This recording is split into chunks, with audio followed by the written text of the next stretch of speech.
Let's give Christy a hand for this unbelievable undertaking. It's great to see all of you here. This is such a great group. Darryl, these are some of the best people on the planet right here. I'm not going to call names, but I look out there and I see the group of people that are here today, and these are good human beings right here, buddy. All right. We did this on the radio a couple of weeks ago, so I feel like I know him already, but you all know who he is. He doesn't need much of an introduction, but for those of you who may not know, Darryl was the #1 draft pick in 1980 by the Mets. He played in 3 World Series. He was an 8-time All-Star. He had an unbelievable career, and you know, his journey, which we're going to hear about today. We'll talk a little baseball first, and then I want to get into other things. But what an incredible life the man has led.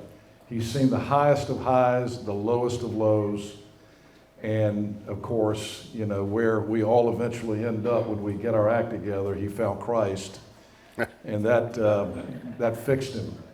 And so it's a real honor to welcome Darryl Strawberry to Eastern North Carolina. Thank you so much. Thank you, Henry. Good to finally meet you in person. Thank you, Christy, and your family, and you know, just all that you guys are doing, and all the sponsors and people that are a big part of this and what this night is all about. Thank you for being here, and thank all of you for being here tonight. I just couldn't think of a better place to be. You know, there's a lot of places to be, you know, because my life is busy. But, you know, when you think about this ministry that they have and what they do, it's impacting people's lives, and it's changing people's lives forever. And just want to say that all of you that participate in this type of ministry, you have a big part of changing and bringing hope to so many people. You might not even be able to grasp it and know, but you're bringing tremendous hope to people that are lost and broken. And this ministry goes in and brings the gospel of Jesus Christ, which brings about a transformation and transform people's lives and bring them back to life. So thank you guys for being a part of that.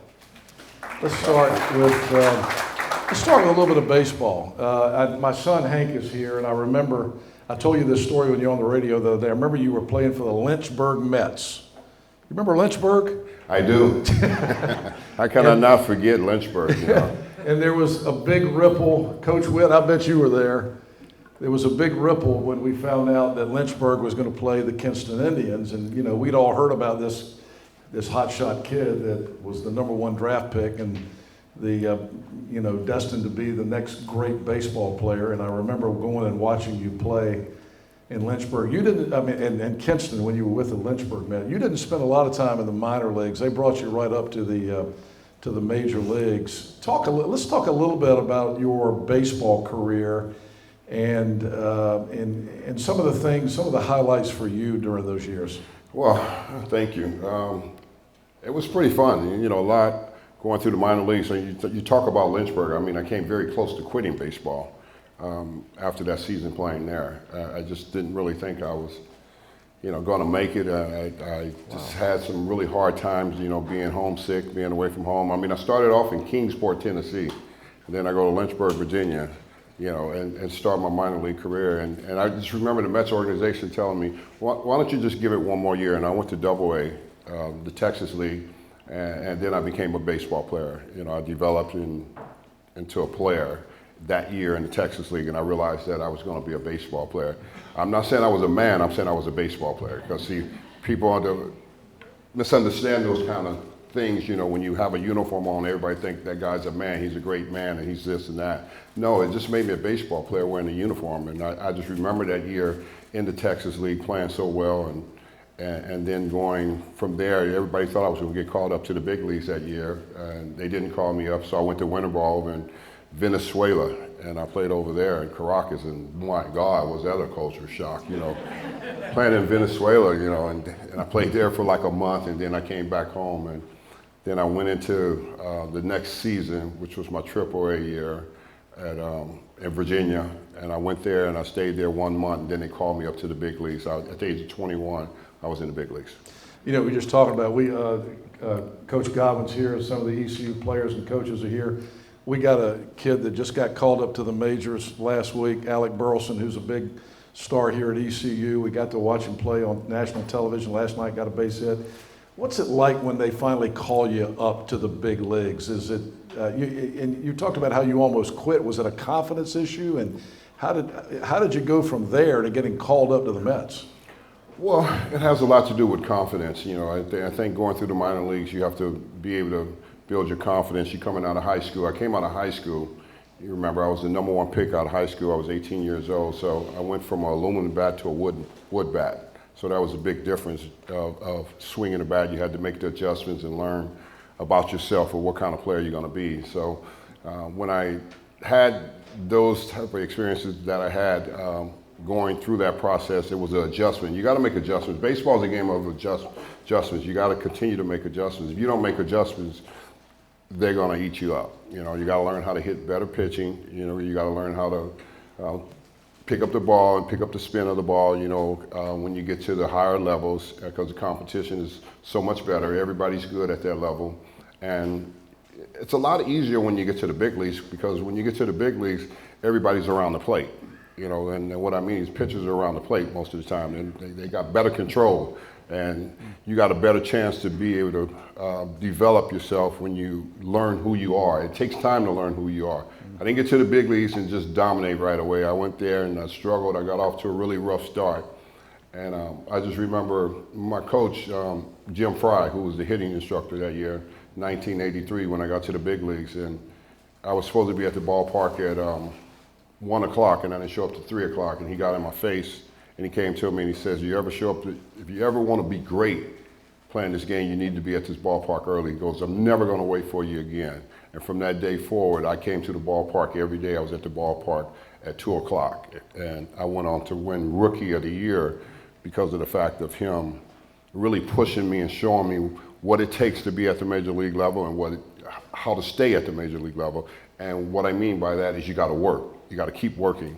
And a lot of guys get there and they get comfortable. And he says that's why guys never stay long enough, because they get comfortable. He says if you don't get comfortable and you continue to work, you're going to get better every year. So, you know, I got a chance to reach out to him before he passed away. It was like a month before he passed away. Somebody told me he was dying. I said I need to call him and I need to reach out to him. I really need to thank him, because I wouldn't have never been the major league player had it not been for him teaching me those things that he taught me to be a professional athlete. Interesting. You were 18 when you got drafted. You were the #1 draft pick in the country. And when you think about kids that are 18 today, you know, I think about kids that I know that are 18. I mean, my gosh, what pressure to be the #1 draft pick and then be expected to go out and perform and hit major league pitching. We were just talking about Burley hitting major league pitching, and you talking about the pitchers being all over the plate. Those guys miss by that much. Right. And so, you know, they don't ever throw it right down the middle. Hank and I were talking about that earlier today about watching the game last night. But what an incredible pressure. And of course, we're going to talk about how the pressure ended up affecting you. But at 18 years old, how do you handle that? Well, that's a good question, and you have to learn how to handle it. Yeah. It's a lot of pressure to play. Is it too much for an 18-year-old? I mean, you ended up having a lot of issues after that. I think so. You know, I think they put pressure on players, you know, and start comparing you, you know, with players when you're 18 years old. You know, when I was in high school, they were comparing me to Ted Williams. You know, I was like, who the heck is Ted Williams? You know. You got to remember, I grew up in California. I was a Dodger fan, so I grew up in California. Yeah. So I didn't know anything about the great Ted Williams. You know, and they start comparing you to players and saying he's Willie Mays, he's next this, he's next the next Willie McCovey. And you're talking about guys that have been in the major leagues that have established themselves. Young players have to learn who they are, and that's a process. That's not like an overnight miracle. You know, just because you have the talent doesn't mean you're going to be able to excel at that level with the pressure, you know, with the expectations, because expectations are real. And can you live up to them? And see, I had to go through, if it would have been different if I was playing somewhere else, I had to play in New York. If anybody knows anything about New York, you know, it's nothing but media pressure and expectations. And maybe if I'd have went somewhere like Seattle or somewhere like that, there was no pressure. You didn't have to deal with a lot of media all the time. Because when you play in New York and you go in the clubhouse, there's 50 reporters there every day. You know, when you go on the road, it's like 5 reporters on the road, you know. So it's a big difference, you know. Everybody's standing around looking for a story, looking for something to talk about. And the expectations that they put on players, I think, their expectations more than the organization. Because the organization know the fact that you're coming there, you're young, and it's going to take some time to be able to really, fit into a place like New York City. And I think the general manager, he didn't want to bring me up so young. He didn't want to bring Doc Gooden up young at 19. Not because we didn't have talent to play. It was about living, being that young, living in New York City and getting around the city and the expectations of being a young star and what kind of, could you deal with and handle the pressure, expectations with people, and you never know what kind of people are running into your life too, and I think that was a big problem that he had with us coming up so early. So, I mean, young players can go and play in different places, but it just depends on the place that you're playing at, where it's not a lot of pressure and expectations. Well, you were one of the best I ever saw, I'll tell you that. When you were good, you were really good. I mean, nobody was a better hitter. You talk about Ted Williams, you might have been, in your prime, you might have been a better hitter than Ted Williams. Oh, I just always say pitchers were stupid. They throw me a fastball.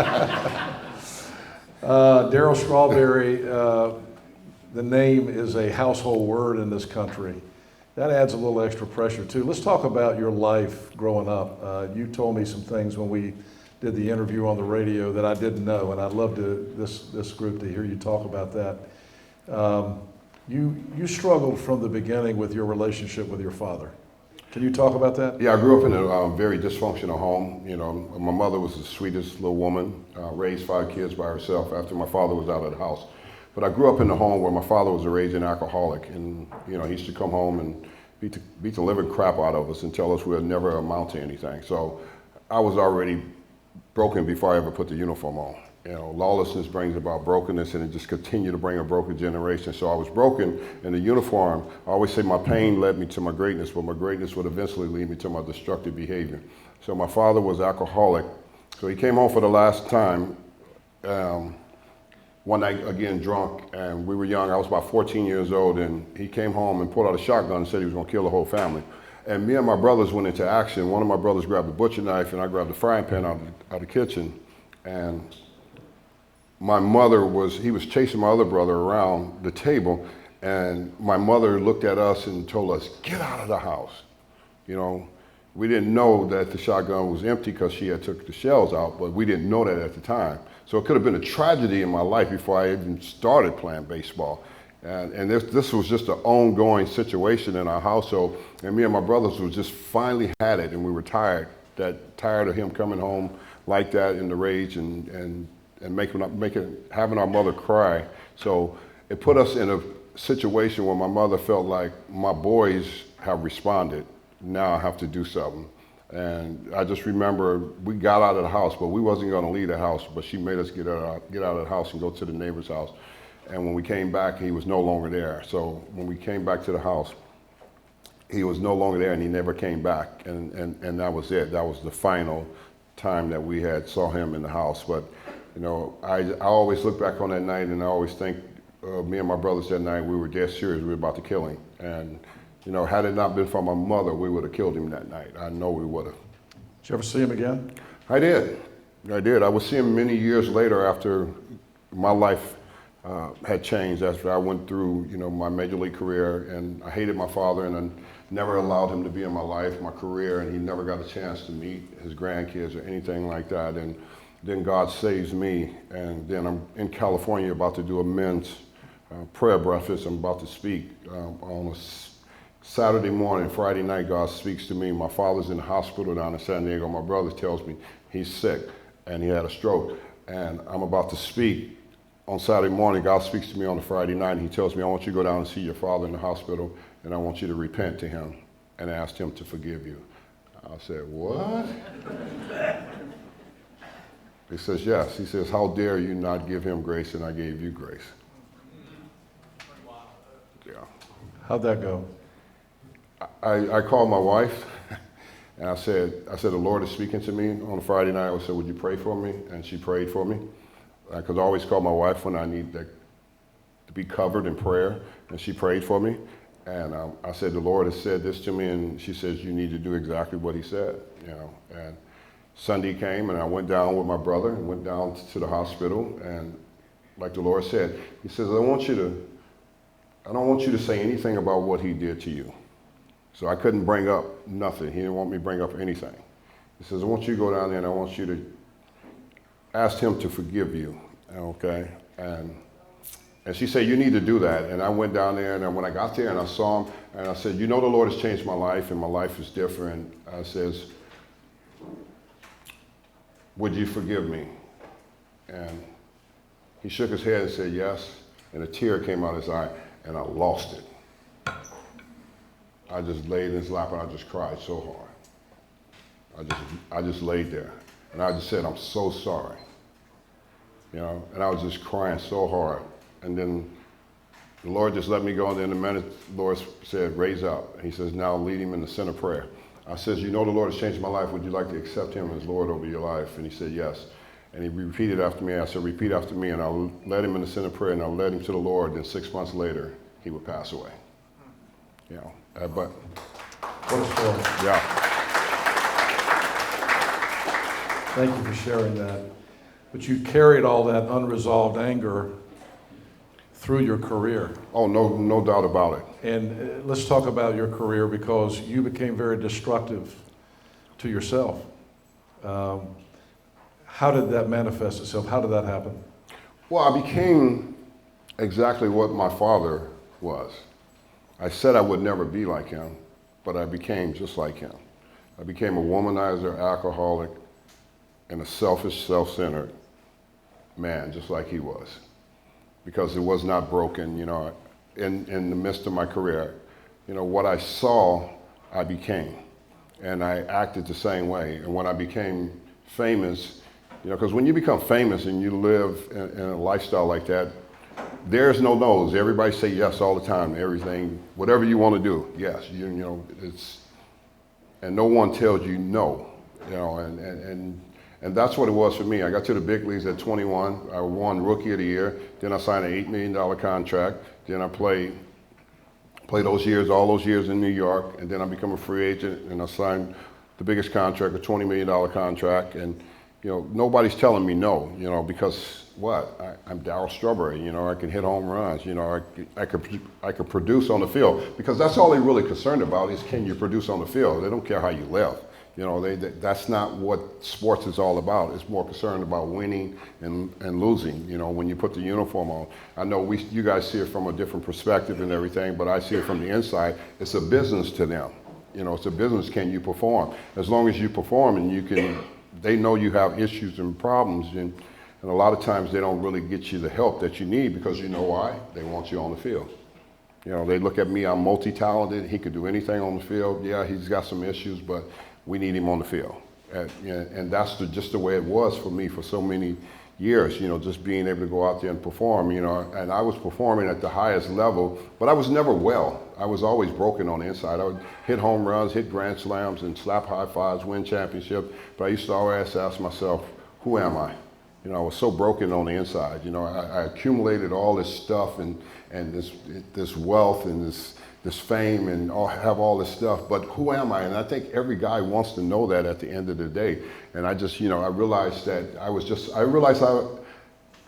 going through that whole process and then becoming who I became as a man of faith, I realized I was just like everybody else in the Bible. They all had issues, they all had struggles, you know, but God used them no matter what because of the issues and struggles. And I just remember King Solomon talking about in the book of Ecclesiastes, he was talking about how it's meaningless under the sun without God. It means nothing to accumulate all this stuff and not have a relationship with God. So that's what I did. I ended up accumulating all this wealth and fame and stuff, but no relationship with God. But my mother was a strong Christian woman, and she lived a different life.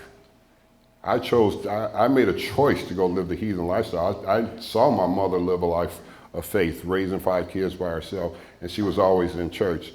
And I'm so thankful for my mother because, see, Mom was praying for me when I was living a heathen lifestyle, womanizer, drugs, and sin.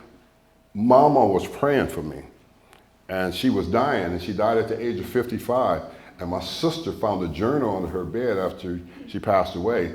And in her journal, she was praying for all her kids that God would save them. And when it got to me, she says, God, knock him off of his throne. Boy, I can't wait to give her the biggest hug when I see her. Because God did exactly what she prayed for. He knocked me off my throne and saved me. I was going to ask you about getting knocked off the throne. Yeah. You ended up in prison.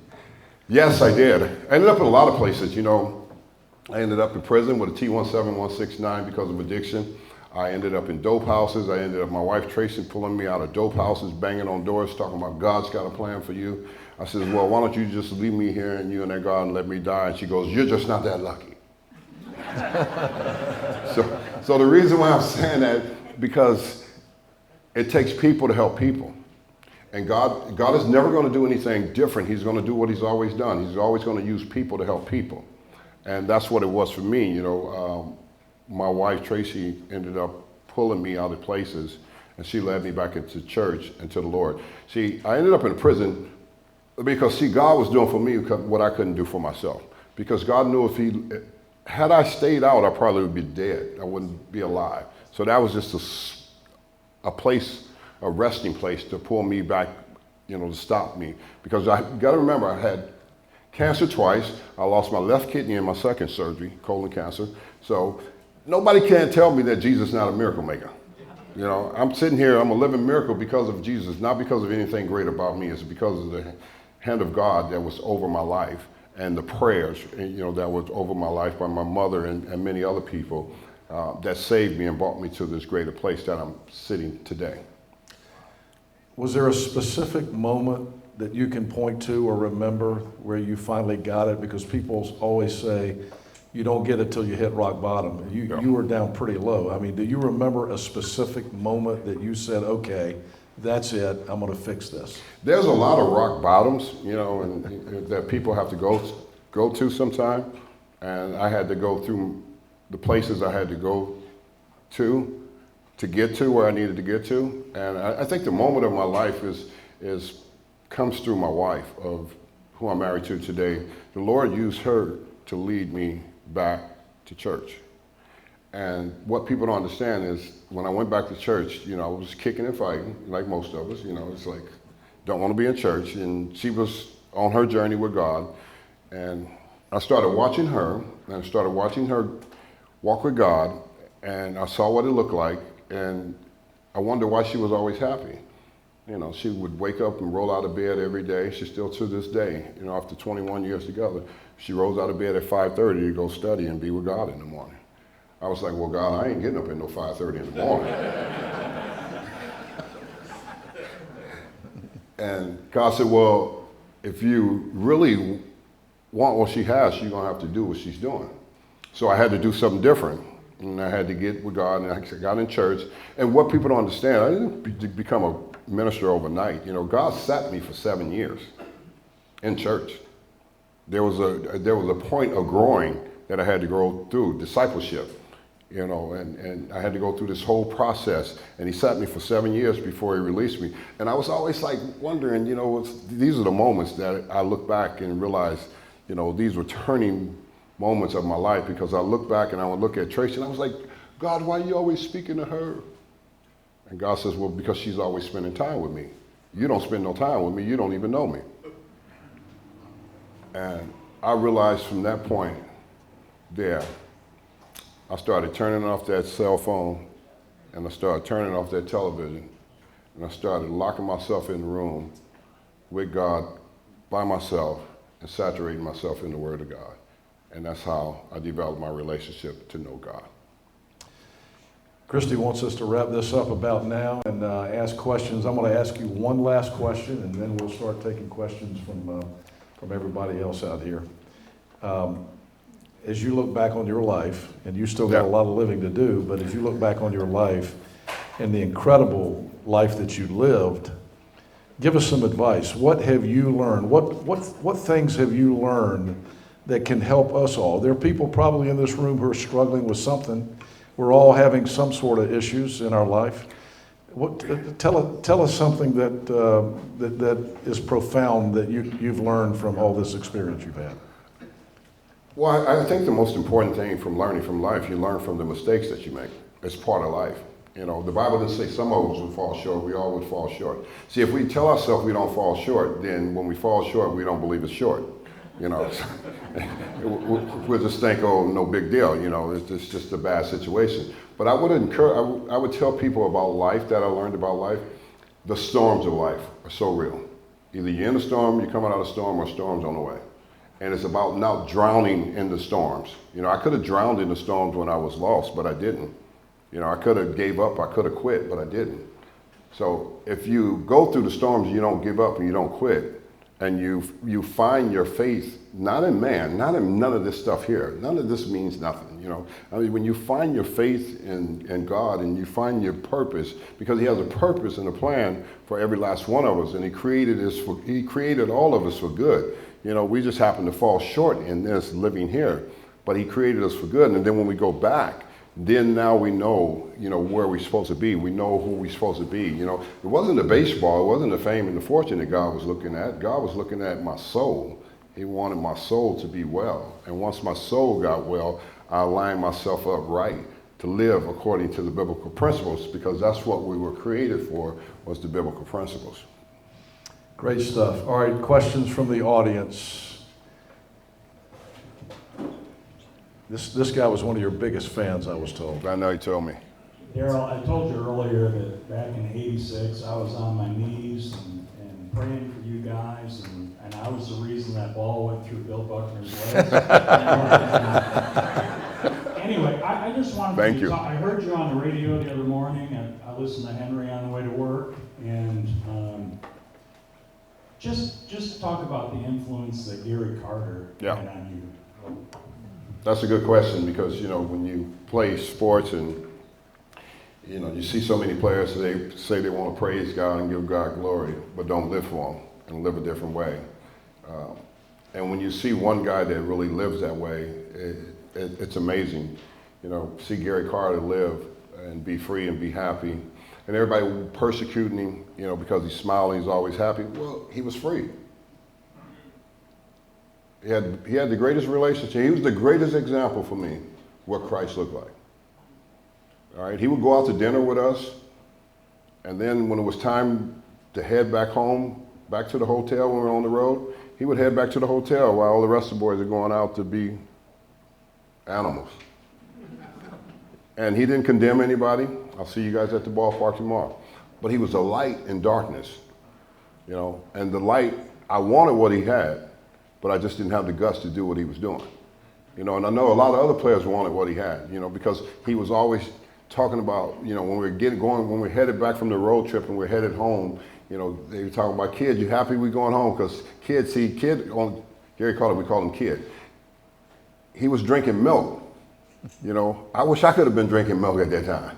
You know, and I think a lot of other players wish they could have been drinking milk and realized that what was important. What was important to him was God and his family. Baseball was just a piece of who he was. And I remember him telling me that and pulling me to the side one day and telling me, he pulled me and he says, God has a plan for you, and it has nothing to do with baseball.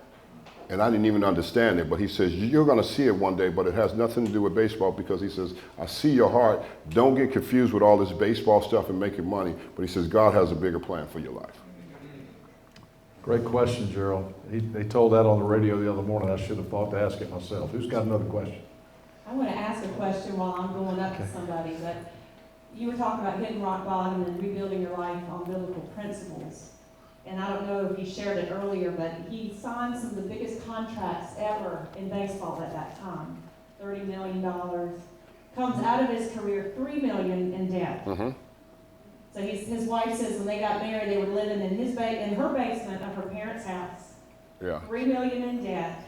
Lost custody of their all their children on both sides. Had been through marriages. And they were at as low as you can possibly get. And I said, how in the world did you come out? So you need to write a book on how to come out of $3 million in debt. Some of us in here might like that. And he said, I ain't writing another book. I'm not. But you said Romans 8:28. Right. Can you explain how that applies to coming out of a situation that deep? Yeah, it's 8:28, and we know all things work together for the good. It's a process of working your way according to his will. And that's what it was with us. We decided we were going to follow the principles of God. And when we started following the principles of God, God started to bring favor, and he started moving things out of the way. That's how he moved. He moved me $3 million out of debt. But I had to be all in with him. Because God, what I learned about that was he's not concerned about what he can get to me. He's more concerned what he can get in me to give out. And I think that was the important for me to be able to learn that, because I had every earthly thing. So that didn't faze me. What I was more concerned about with God is what did he want from me?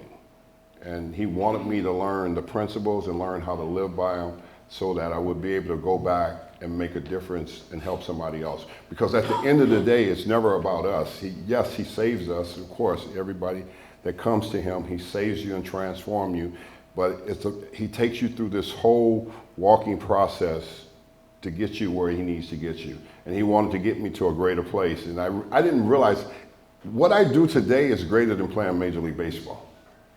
Major League Baseball don't even come close to what I do today. Why? Because what I do today, I have an eternal impact on people's life of leading them to the Lord. It's eternal. Baseball's not eternal. What he had was far greater than I could ever imagine. And that's how we got through the process. We got through the process of getting out of debt and everything. I had to stand up to it, and I had to deal with it, and I had to face it. And with me facing it and standing up to it, God backed us and cleaned it all up, pushed it all out. Who else has got a question? One in the back and there's one in the front. Wherever you're closer to the back there, we'll come to you next. Darryl, I don't need a microphone.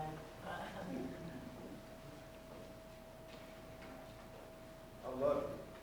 My name is Johnny Nairn. My brother Jerry Nairn is currently the bench coach for the White Sox. I spent 5 years, 24 hours a day with Josh Hamilton through his struggle to overcome his addictions, through his struggle to be the person that his Lord needed and his family needed. Matthew 6:33, seek ye first the kingdom of God, and everything else will be given unto you. Right. There's an example right there. It took you time, it took you effort, but you found it. Right. And I respect you and I love you. That is the answer to everything. If you're not going to take anything that you have right now to eternity. And this man is telling you that he was one of the most talented baseball players ever to play the game. But he took his eyes off Jesus. And Peter took his eyes off Jesus. But he sank. Right. And this man was blessed and fortunate to have found it. And now he's spending his life trying to share that with other people.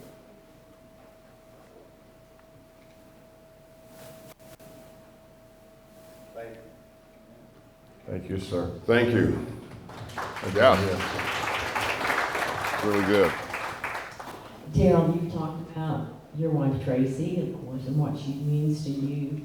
Share a little bit about what you've learned as far as some principles that would help us all in strengthening our marriages and our relationships with our children.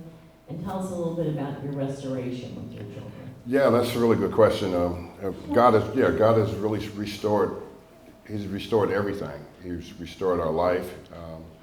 My life and Tracy's life, of course, she's in recovery, and she lost custody of her 3 kids, and we lost everything, and we started from the ground up, and we worked together, and we learned not to be selfish in the marriage. We learned not to make it about us. We learned to make it about others. God taught us, if we can get our eyes off our own stuff and go help somebody else, I'll take care of your stuff. But the problem with most people, they don't trust that. They don't believe that works. I'm a prime example, and Tracy's a prime example of that. We dove in head first into helping others. We dove in. Our first ministry that we ever had was children with autism. And we didn't even have a child affected from autism. But we went into a center and visited the kids, and her sister worked there. And I remember this, when we first moved to St. Louis, we said we want to do God's work.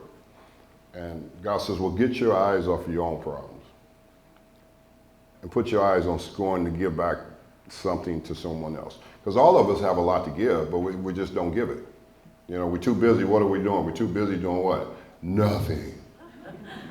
You know, and it's about action, you know, and God is about action. And when we got into action, our first ministry was children affected with autism. We went into that center, and we came out, and the chills were all over me and Tracy. And she said, you feel that? I goes, yeah, I feel that. She says, we need to do something for these people here. She says, well, what are we going to do? She says, well, I'm going to go home. We're going to put together a 501c3 nonprofit called the Darryl Strawberry Foundation, and we're going to raise money for children with autism, and we're going to give everything to them. We're not going to have a staff. And we just did it. She went home and put the paperwork together, and we just got involved and had a foundation. I went to New York and started getting all my celebrity friends and started having a golf tournament and started raising hundreds of thousands of dollars, and we gave it directly to the children for autism.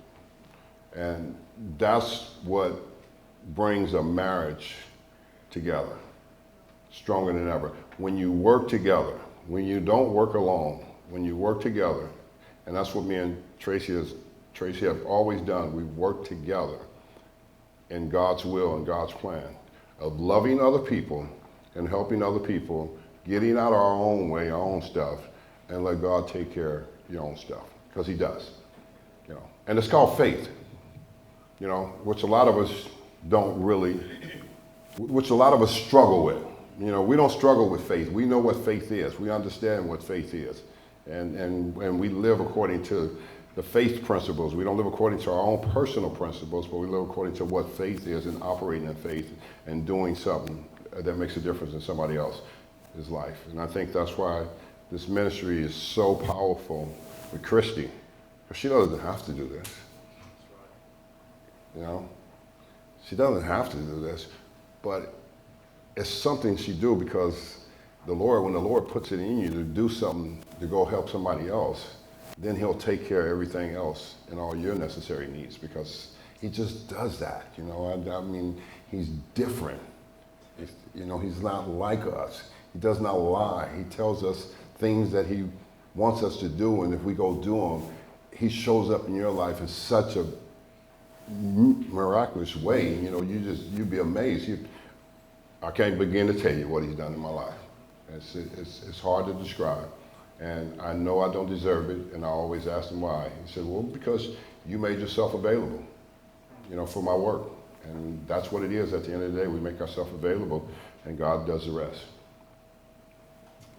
Great stuff. Yeah. All right, down here, got one there, one there. Lord, I let Danny. Darryl, you just told us a story about how you were 18 years old, drafted by the Yankees. Mets. I'm Yeah. sorry. Not the Yankees. Mets. But anyway, you weren't playing good, you wanted to quit, and somebody took you under their wing, and you became the baseball player that you became. Well, there's another superstar that the exact same thing happened to. He was drafted by the Yankees. He was 18 years old. He was in Durham playing. He wanted to quit baseball. He wasn't hitting good. He wasn't fielding good. He told the coach, I want to go home. I miss home. I want to go home. Well, Nick Eames is the official photographer for the Yankees. And Nick saw something in this player. And he went to him. He talked to him. He called his daddy. And he convinced him. He said, give me 1 month. Come live with me. Give me 1 month, and we'll see if we can turn you around. And they did. And the player was Derek Jeter. So you're in the same boat together. Well, thank you. You know, Derek is a very unique person. He's very different compared to many players that I play with. And the way I say different is a very special person because he was raised right, and he's never said a bad thing about anybody. I just never seen anybody that can actually do that playing in New York. He was like, I was like, you know, guys have said things about him. I said, I would never let guys say things about me. I'll punch him in the face, you know. But he just wasn't that type of person. And I think that's what made him special. That's what made him different. And to be able to excel like he did, I'm forever thankful for the friendship I have with him and being able to play on some of the teams that we played on together and win together. I could tell you it was a lot of fun. Derek he's a very unique person. I've never seen a player, you know, there's only 2 players that I've seen in my career that I've played around that never said anything bad about anybody. Gary Carter was one, and Derek Jeter was the other one. We had a question down here? Yeah, right down here, Christy. Christy, right here. This is not. Down front, Yeah. down front. Come on, Phil Down Donahue. Man up. You were in the pros for 17 years. How far during that did your lifestyle hurt your performance on the field? And then how long after that did you turn your life around to be the person that you are today? Well, I think the lifestyle, you know, hurts your experience, you know, playing more than you can ever imagine because of the lifestyle of drinking, the lifestyle of drugging, the lifestyle of getting addicted to amphetamines. I mean, I got addicted to amphetamines early. I got turned on to drugs when I was a rookie by a veteran player, you know, when I first road trip, you know, introduced me on the back of the plane. You know, I was 21, I just wanted to fit in, and they introduced me to the lifestyle, introduced me to drugs. Said, welcome to the big leagues, kid. And that's how I got introduced. And then I went out that night with them. We were on the road, and they took me to the club, and they showed me all the girls, and I thought, you know, I have arrived now, you know, and I had a whole career like that. I wish I'd have known how good I really was. I would have took better care of myself, but I didn't know, you know, because I was broken. My father said I was nothing, you know, and I felt like nothing. And I just wanted to be a part of what it was being at the major league level. But I remember that, and it made a difference in my life when younger players came up. Every younger player that came up, I never took them out to a club. I never gave them drugs or anything. I used to take them out to dinner and take them shopping and buy them clothes. Because I wanted them to learn the big leagues a different way than I did. I didn't ever want them to have to experience what I had to experience at the young age of 21, coming to the big leagues and being introduced to all these things. And you know, for a very long time, you know, like I said, I got addicted to the amphetamines, so I had to take those every night to play. And, you know, eventually it just catches up with you. You know, you're not Superman, your body's gonna start to break down. You start having injuries, you know, and I just remember my first injury. I remember coming around third on a cold night in Philadelphia, you know, and this is when I was with LA, and I came around third and my back went out. And it just, wear and tear, you know, on the body, you know, the lifestyle of the body, and starts to tear, starts to break down. And once it starts to break down, you start to have serious problems, you know, because the body is not meant to be like we treat it, playing like that. The doctor said, you know, the wear and tear is eventually going to catch up to everybody, but I probably could have had a longer career had I not had so much going on inside of me, you know, and being lost. In the back? Yeah, stand up. It's a little kid. He can talk loud. This guy doesn't have any problems asking questions. Yeah.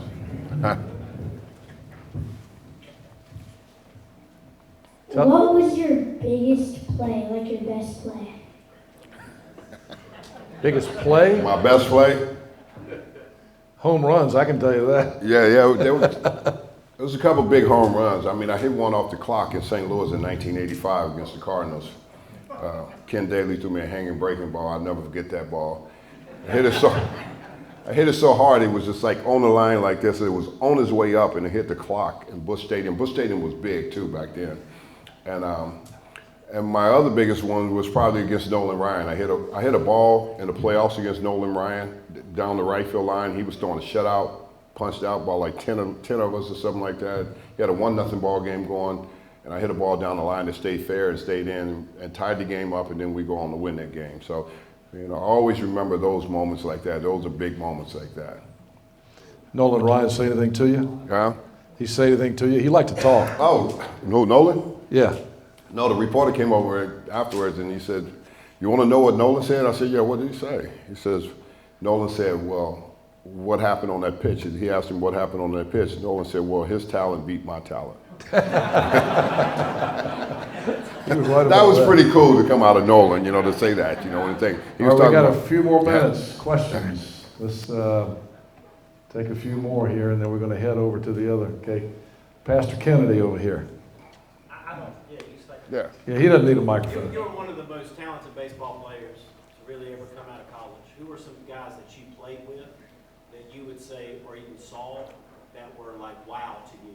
That you saw them, you're like, that's an incredible player. Yeah, when I saw, well, I grew up with Eric Davis, so me and Eric Davis played on the same team in Little League. You know, he batted leadoff and I was hitting third, so he was the shortstop, so I already knew how good he was, and I knew he was going to make it. And the best player I ever saw in the game growing up, he was younger than me, and it was Barry Bonds. You know, when I first saw him in Pittsburgh, and I said to myself, wow, this guy here has got some serious tools, you know, and he's going to play at a high level, you know, because he was young and he was cocky too, boy. He was like, yeah, but he was good, you know, and you see players when you see players like that. But the best hitter and the best natural hitter I ever saw when I played was Tony Gwynn. I've never seen anybody that can, you know, I used to always look in the box scores, you know, for San Diego to see what Tony was going to do. He always get 2-3 hits a night, you know, and that was hard. That was hard to do. You don't see those kind of hitters anymore like that, you know, LeRoy Carew, Wade Boggs, Tony Gwynn. Those guys get 3-4 hits a night. So, you know, natural players, you know, I saw guys like that. But Barry Bonds was the best all-around player I ever saw. I've never seen anybody more talented that could do I mean, before, you know, everything took place, I'm saying he was so good that he could do everything good. I mean, he could run, he can hit for power, he could hit for average, he could throw, you know, he could just do it all, you know, and that's hard to do playing Major League Baseball, to have, you know, 5 tools at everything that you're good at, and you know, it's like, dude, do you ever work at getting better? You know, it's like, you know, but he was so good. I mean, when I saw him when he was young. Since you brought up Bonds, was the steroids thing happening when you played? Yeah, they were pretty much already there. You know, Canseco and McGuire was in the American League, and that was already going on in Oakland. I mean, when you looked at those guys, there's no way no guy could be that big. There's no way. I mean, it's like, it's impossible. You can lift all the weights you want to lift, you know, but, you know, their arms are like legs, you know, when you think about it. And when you saw those guys, I mean, they didn't have to do that. You know, they were natural home run hitters. Canseco was a great ball player, and McGuire was a great ball player when he hit 49 home runs his rookie year, you know, something like that, I believe, with Oakland. So, you know, you just saw those guys over in the American League, but I think everybody realized that they were, I guess they were seeing how far the home runs were going with those guys, and everybody wanted to be a part of that. And I think that's when so many guys got caught up. You know, Bonds and Clemens and all those guys, they should be in the Hall of Fame, and they were great before they even got into that. You know, and they should be in the Hall of Fame. Those guys like that. So if you were messing around with drugs, which if you didn't do steroids, which I haven't asked you, but let me ask you, did you? No. Okay, so if I was 195 pounds in the rookie year hitting home runs. I mean, I didn't want to hit any more home runs. If you guys knew those guys were juicing, how did you feel about it? Because you were a superstar, and you didn't have to. You knew that would be a major problem somewhere in your life later on. Yeah. Who remember Lyle Zeta?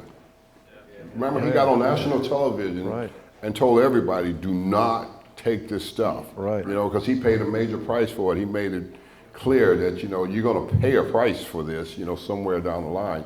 You know, they may look good, you know, at the point that they were looking good and everything, but somewhere down that line, it's going to come back and pay a price. You know, your body pays a price for it, you know, just like anything else. But my favorite player of all time, and I need to say this, and he should be in the Hall of Fame, is Pete Rose.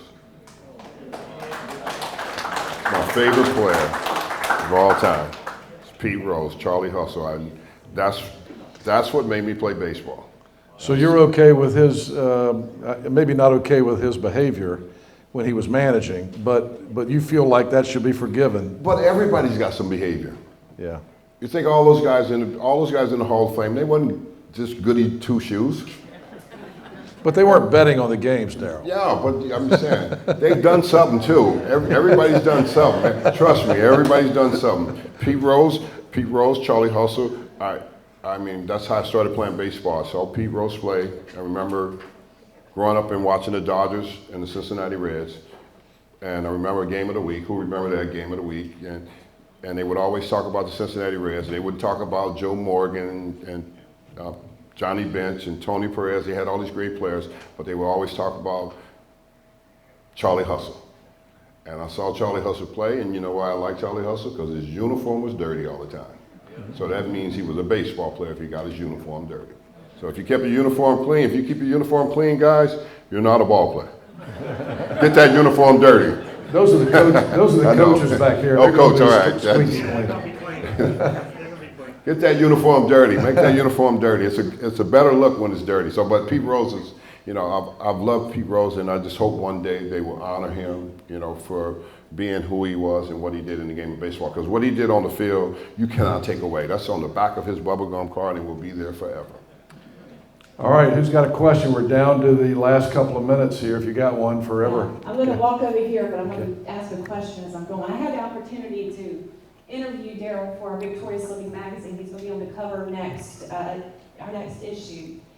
And you know, as an athlete myself, you're at the top, then you're at the bottom, then you're back at the top. Well, there was a point where he had played for the Mets, the Yankees, and then over on the West Coast, the Dodgers, and all of a sudden, nobody wants him anymore. And he has to go to this league he's never even heard of. It wasn't even a minor league. Right. And he's like, you know, I'm in there with washed up veterans and young kids that are trying to go somewhere. What does that feel like when you've been up here and now you're on a team that you've never even heard of and in a league you've St. never Paul. heard of? St. Paul. St. Paul Saints. You know, it was the coolest thing because I didn't really want to go, but actually, when I actually got there and saw what it was really like, it was so much fun because of the fans. You know, and I think a lot of times when you're a professional, you forget about what's important when you're playing, and it's not the expectations, you know, from the front office and general managers and people. It's not any of that. It's the fans and the people that are there, and the people in St. Paul. I never forget my life there.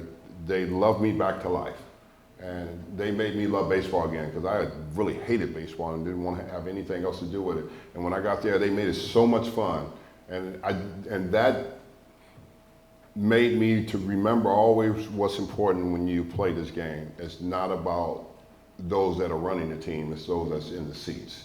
And if you can get that part, if players can get that part, then it won't be any kind of pressure to perform. And I went there and I killed the league, of course. I mean, it was crazy what happened, you know. And then the Yankees called me, and then I ended up going up and being with the Yankees from there and going on to win 3 championships with the Yankees. Yeah. My name is Luke Armstrong. I wanted to ask you about, you talked about the 7 years of sitting on the bench after you came out of the lifestyle that you were living. You know, when you live in that, like, you're traumatized, you traumatize yourself, you traumatize others, and that in-between where you didn't know where you were going. You know, you couldn't see around the bend where God was taking you, but you were sitting there, you know, on those pews and doing that. Like, what did that look like for you? How did you continue to dig in and to go deeper? That's a good question, because it doesn't look good at times. And you're sitting and you're waiting, but I think the most important thing is I finally got connected in the church for once, instead of being on the outside. You know, because if you don't connect yourself and you're just sitting there, you're never going to grow. You know, I got connected, and what I mean, I got connected, I started taking a pad, I started taking a pen to church, and I started writing down the lesson and what the pastor is teaching. And then I would take it home and I would chew on it and eat on it so I can grow. And I think that's why so many people never grow, because then you ask them, well, what did the pastor preach about today? Oh, I don't know, he preached about something. You know, they can't remember. So that means I'm not there listening, and I'm not hearing what is being said. So I had to be very disciplined at listening and hearing and sitting. You know, if you want to grow, you're going to have to listen to grow. What does faith come by hearing, and hearing the word of God? It doesn't come by anything else. It doesn't come by, you just being there and looking around church and thinking, oh, well, the music's too loud and this, and we can think of all the wrong things. This is what so many people, well, the music's too loud. No, it's not the music, baby, it's you. Okay? It's you that has to connect in. I had to connect in. God made me connect in so many ways like I never did before. And that was sitting in the church and being discipled and going to Bible studies on Wednesday nights, things I didn't want to do. Even when I was mad, my wife would give me her hand, I would give her my pinky. She's like, I'm gonna take it. I'll take your pinky because you need a lot of help.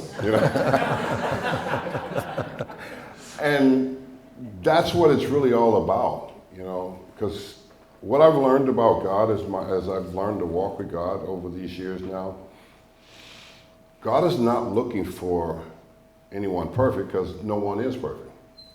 God is looking for somebody that learns how to walk with humility. A man that learns to humble himself, God will exalt him if you humble yourself. So I realized the importance of humbling myself and not allow my ego to get in the way, because my ego could have easily got in the way. You know what I'm saying? Ego, 3-letter word, right? Easing God out. Ego. That's what we do. Ease God out, and we're bigger than God. So I started to learn to let God be God and let him lead me where he wanted to lead me.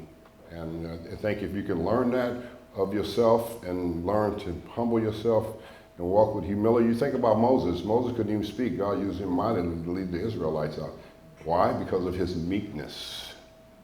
Humble. And that's what God looks for. If I can get you to come to that place and humble yourself, then I can use you mightily for my kingdom. Darryl, thank you for coming. This has been unbelievable. You're an inspiration. We loved you when you played. We love you more now. And this has been really a lot of fun. It's been great to have you here. Thank you. Yeah. Thank you. Great being with you guys. Thank you guys.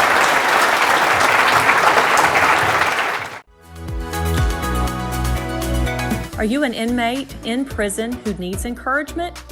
Write to us at Victorious Living, P.O. Box 2751, Greenville, North Carolina 27836. To view Victorious Living magazine in its entirety, please have your chaplain contact us at 352-478-2098 or through our website, vlmag.org. We are happy to provide bulk copies free of charge with or without staples. God bless you.